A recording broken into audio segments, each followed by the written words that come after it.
முருகன் பக்தர்கள் அனைவருக்கும் அன்பு வணக்கங்கள்.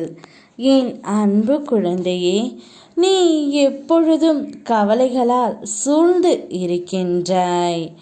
உன்னுடைய முகம் வாடிப்போய் இருக்கின்றது.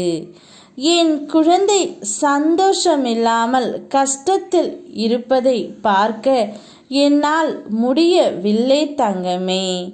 நான் என் துணையின் மீது அளவு கடந்த அன்பு வைத்துள்ளேன், அக்கறையும் வைத்து உள்ளேன்.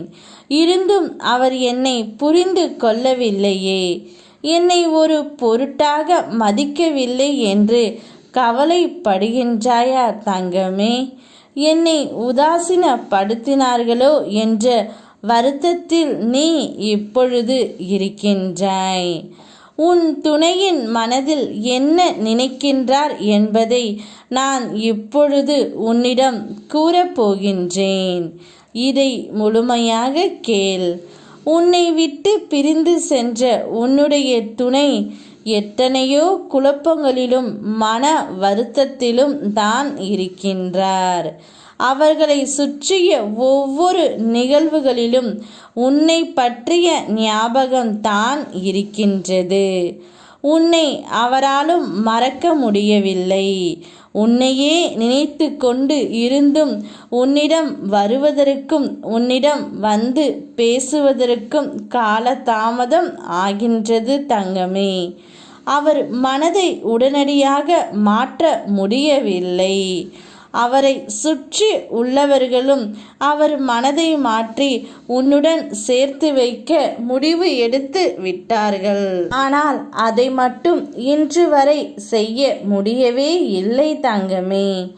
அவ்வளவு இறுக்கமாக உன்னுடைய துணையின் மனம் இருக்கின்றது. அவ்வளவு கல்லாக இருக்கின்றது. உன்னை பற்றிய நினைவுகள் நல்ல நினைவுகள்தான் அவர் மனதில் இருந்தாலும் ஏதோ ஒரு கசப்பான சம்பவத்தை வைத்து கொண்டு உன்னை விட்டு வெகு தூரத்தில் இருக்கின்றார். ஒரு பக்கம் உன் மீது கோபமும் மறுபக்கம் உன் மீது பாசமும் வைத்து மத்தியில் தவித்து கொண்டு இருக்கின்றார். உன் மீது கோபம் இருக்கிறது தவிர வெறுப்பு இல்லை. நாளையோ அல்லது நாளை மறுநாளோ உன் வீட்டு வாசலில் வந்து உனக்காக காத்திருப்பார். அவருடைய மனம் எப்பொழுதும் மாறும் விதத்தில்தான் உள்ளது. நிச்சயம் நீங்கள் இருவரும் ஒன்றாக இணைகிறீர்கள் என்றால் மகிழ்ச்சியான வாழ்க்கையை வாழப் போகிறீர்கள் என்று தான் அர்த்தம். நான் இருக்கின்றேன் தங்கமே, யாமிருக்க பயமேன். ஓ முருகா.